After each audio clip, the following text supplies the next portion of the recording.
Welcome to the church family that is lifting lives through living love, inspiring hope, filling with faith, and transforming our world. These recorded messages are made available so that you might have additional opportunities to stay connected with us and that you might learn and grow in your faith. God bless you as you hear the word today. And now, the message.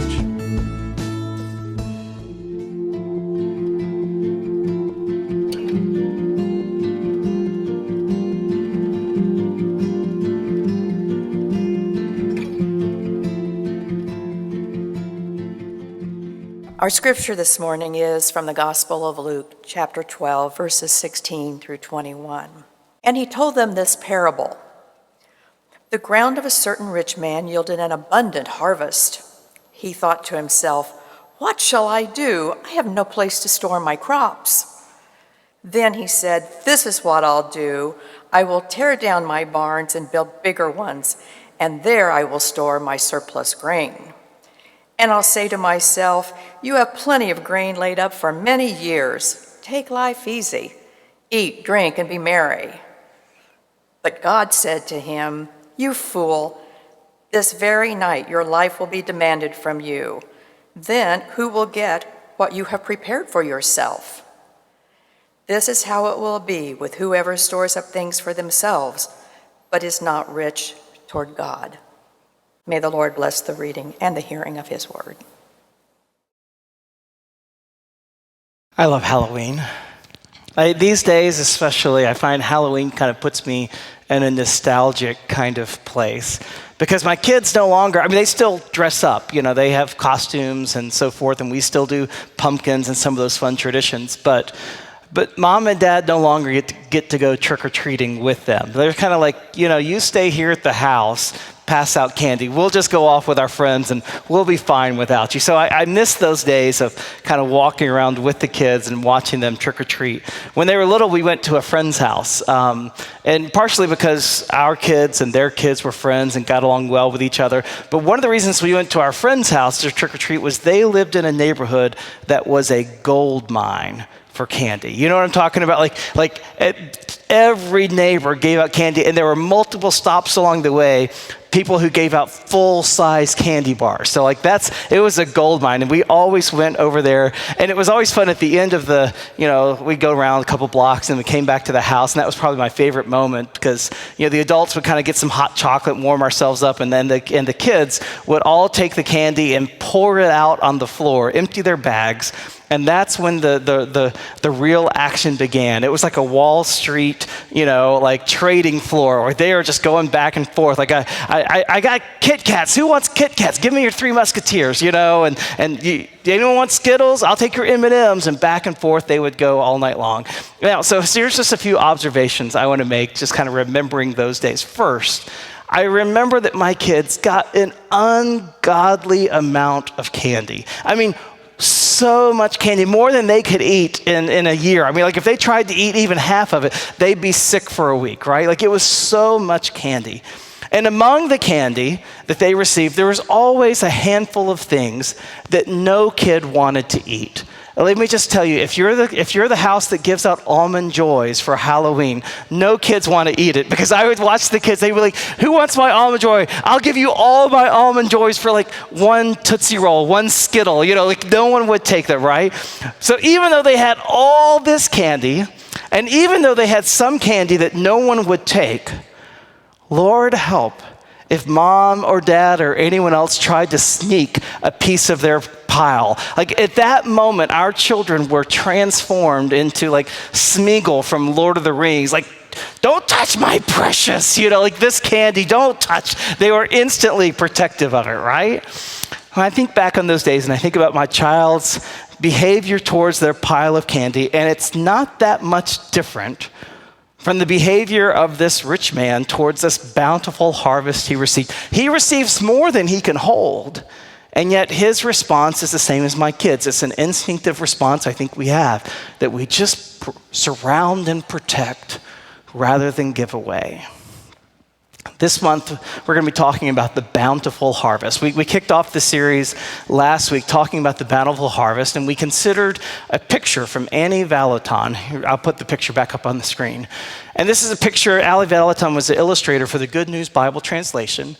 And this is how she illustrated Zechariah chapter 8, a passage in which God foretells bounty and blessings for the people of Israel. And so this is how she pictures it with grain and grapes on the vine, just tons of plenty. But last week I asked the question, which I first heard from David Callis, a pastor up in Green Bay, Wisconsin, who posed the question, if I didn't tell you this was a picture of bounty, what would you say it looked like? It's a picture of work too.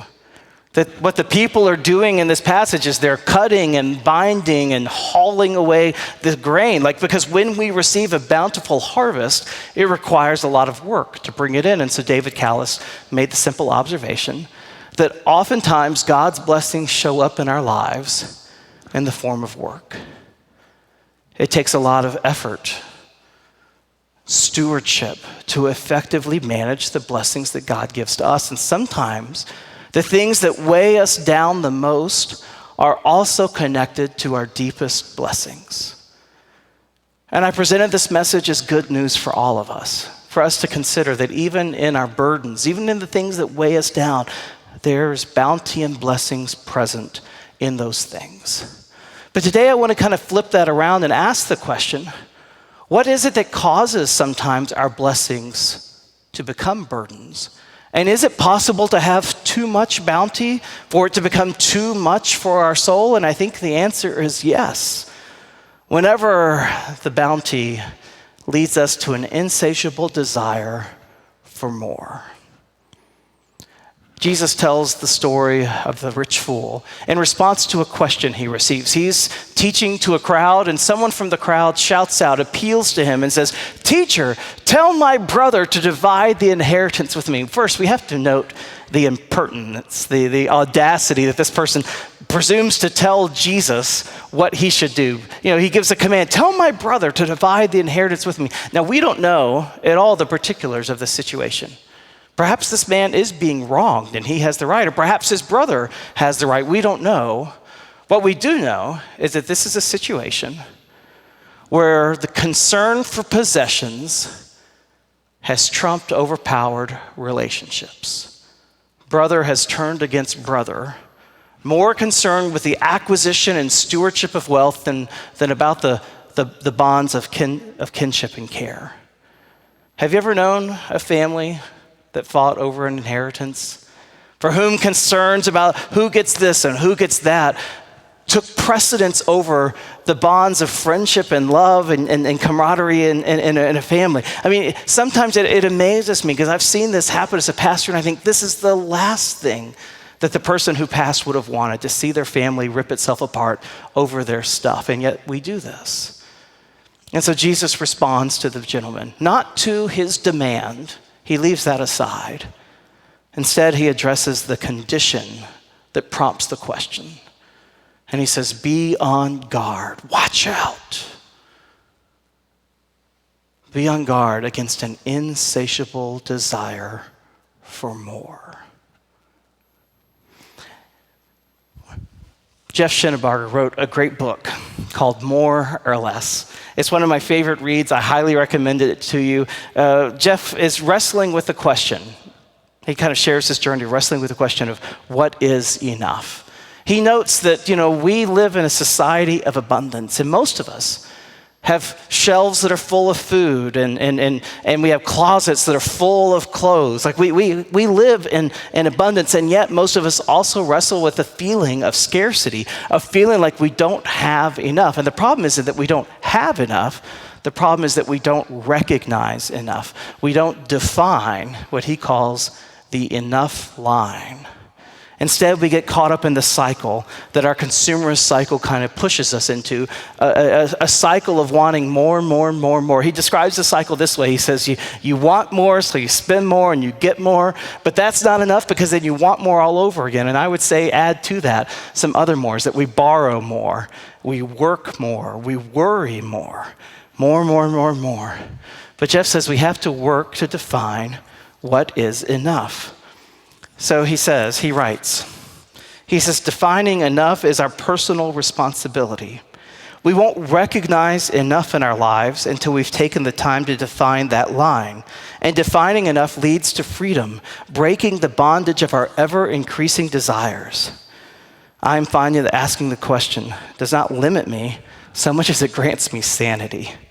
When I define enough, I step off the conveyor belt of consumerism and create my own rhythm of life.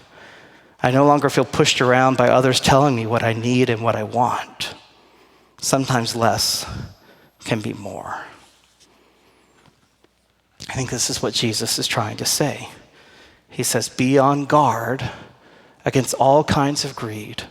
Watch out, because that will lead you to a dead end instead, or because life does not consist in an abundance of possessions. Life is more than what you own. And to illustrate the story, or this point, he tells a story about a rich fool who receives a bountiful harvest. I mean, this is a blessing that he receives from God. It's huge. In fact, it's so huge that he now has a problem. And the problem is this: he doesn't have the capacity to hold all the blessings he's received. His barns aren't big enough. And so his solution to the problem is to build bigger barns, to increase his capacity to hold grain, to hold wealth, to receive the bounty, so that someday at a distant horizon he can say to his soul, relax, eat, drink, be merry. You have all that you need. The problem is that he will not live until that distant horizon.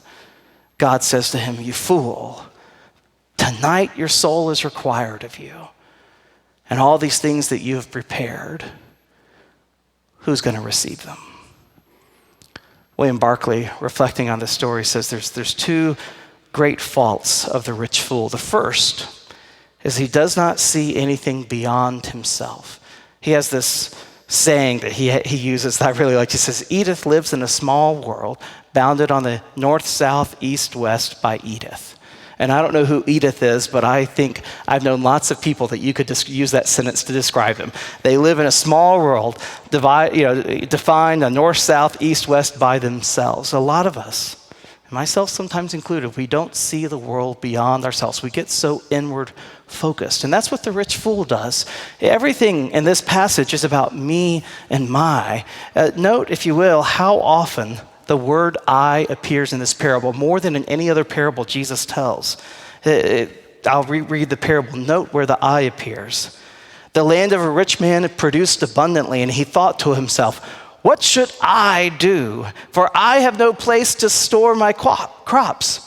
And then he said, I will do this. I will pull down my barns and build larger ones, and there I will store all my grain and my goods. And I will say to my soul, soul, you have ample goods laid up for yourself for many years. Anytime you refer to yourself in the third person, you know you are full of yourself. And that's what this man does. Like, he is from beginning to end so full of himself, he can't see beyond. He can't even consider that God may have given him this blessing to share with others.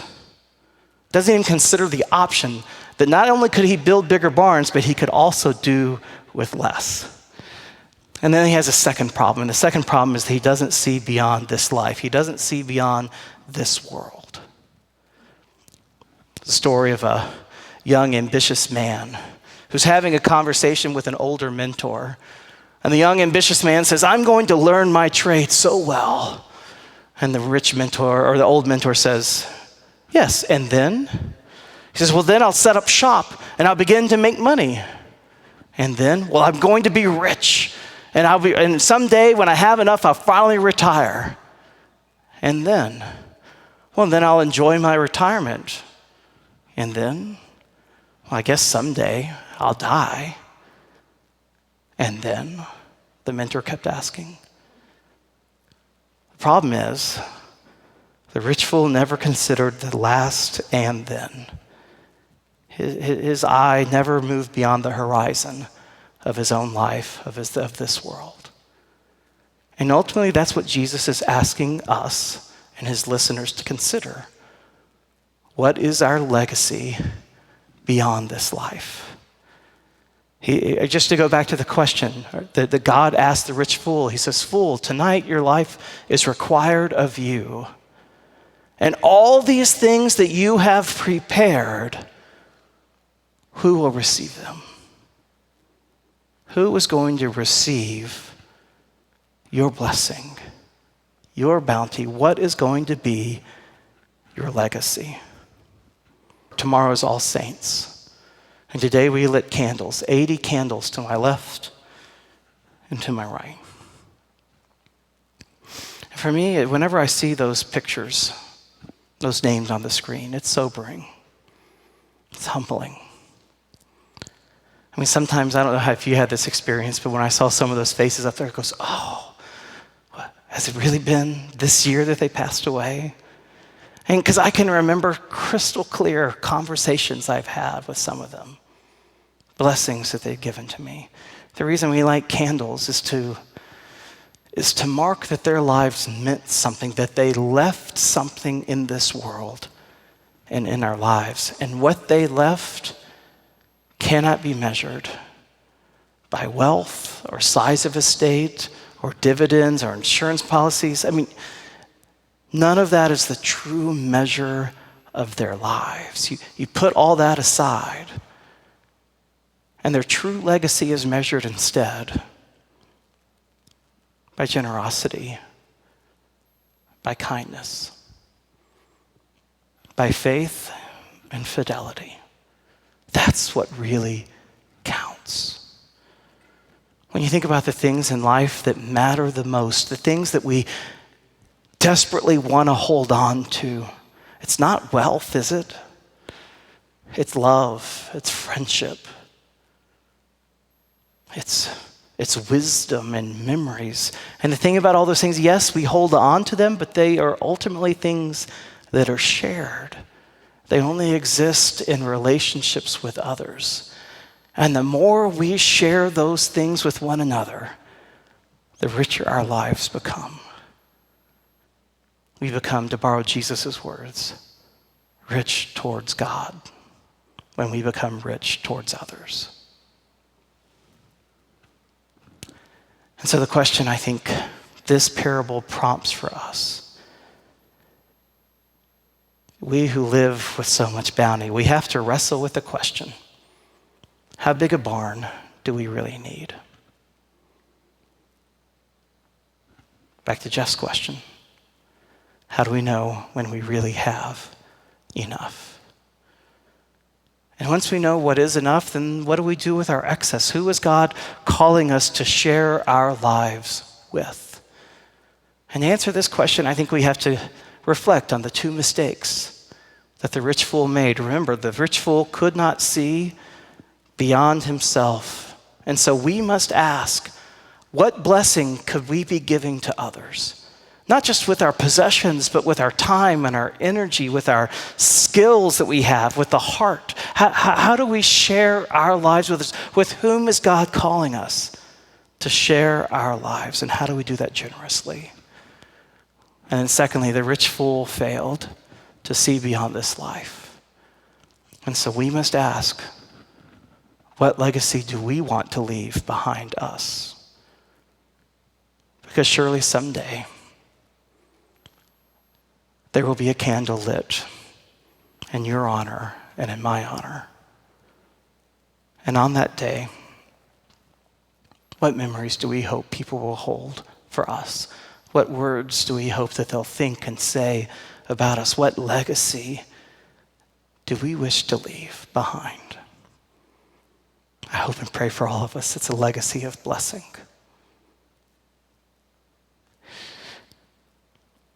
Let me take you back for a second to that problem I had on Halloween, problem my kids had with too much candy. Like, what do you do with all this candy, right?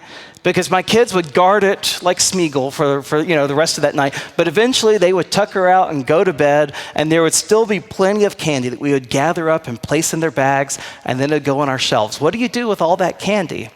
Well, I used to, as a parent, kind of give it out a little bit at a time and their lunches, like spread out the joy of Halloween for a week or two. I knew there were always places where you could donate it, but I was never very good at following through on that. Sometimes like a whole year would go by and it'd be next year's Halloween and we still had candy left on the shelves that then maybe I'd give out to the neighbors and hope it was still okay, Anyways, so I was sharing this problem with my small group here at the church the first year we were here, and how we always have so much candy. And Kyle Overmeyer, one of the members of the group, kind of suggested to me, he says, you know what you should do, Dave? I said, what? He says, you should put all the candy in their lunchbox, not just like one or two pieces. Put it all in the lunchbox. I said, what? It won't even fit. He's like, just do it. See what happens. And I thought, why not? And so that Friday, got to the end of the week, I pasted out, the little bit of candy each week, and they got to the end of the week, and I thought, I'm going to do it. There wasn't, I admit, you may think I'm a terrible parent. There wasn't room for Uncrustables or sandwiches or fruit or anything healthy. Instead, I just took the bags of candy and boom, dropped it all into their lunchbox. And it's like those things when you have suitcases that are overfilled with clothes. Like I had to wrestle the lunchbox shut and zip it around. They were so heavy that I didn't even let the kids pick them up. They would know instantly what was wrong. So I just stuffed them into their backpacks. So they would just take them to school not knowing what was going on, right? And then when they got to the lunch tables, I couldn't wait to hear what was going to happen. So when they came home, they told me the stories, and what do you think happened? When they got to the lunch table and opened up their lunchbox and saw it was absolutely full of candy and nothing but candy, well, what do you think happened? They instantly became the most popular kid in school, right? Instantly. They had all their kids sitting around them, all their friends were like, oh my gosh, how much candy did your parents give you? And then they had to kind of figure out, I think Nathan, who's kind of my economist, so to speak, my business person, an entrepreneur, he started trading, okay, I want your chips. What do you want for your chips? And then what do I get for your banana? And what do I get for your sandwich? And that kind of stuff. But eventually, there was way too much to even trade. And so they just started giving it away, just to whoever wanted, right? Margaret, her experience was that there was more candy than she could give away to all her friends at lunch. And so she carried it into her next period. And before, the English class began, she said to her, her classmates, hey, take any candy. She passed it around, and it was getting passed around when the bell rang, and she's like, okay, we got to start class. So she took her lunchbox, closed it, put it underneath her desk. And then the teacher started class, but about halfway through the class, the teacher gave them some independent work, to read this or write this or whatever. So as Margaret started working on her project, she was surprised when a boy who had never talked to her before, think about this is middle school, so this is a big deal. A boy that had never talked to her before came over and goes, psst, psst. Are you the girl that's giving out candy? To which she could happily reply, why, yes, I am. And so she handed him the candy. He took a whole gob of it and took it back and spread it out among his friends. And she came home and told me the story, and I could just see the delight in both her and my son's stories. They were just delighted with all this, and I reflected on it. And I thought, it's not a bad reputation to be the girl that's giving out candy, to be the one who gives it all away. What if that's our legacy? Right? Hey, are you the one who's giving stuff away? Not, hey, are you the one who owns the big barns up on the hill? The one who's holding it all in? But are you the one who's giving it away? Because when we come together to worship, that's the story of the one we worship. He's the one who gave it all away. Book of Philippians says, even though he was in the form of God, he did not count equality with God as something to be grasped, as something to be held onto or hoarded. Instead, Christ emptied himself, taking the form of a human child. And once found in human likeness, he humbled himself. He gave, until ultimately on the cross, he gave his life away so that you and I might live. This is our story. So may Christ's love and his life, may it be our example and our guide. May we ever follow after it. until one day by his grace, that becomes our legacy. Amen.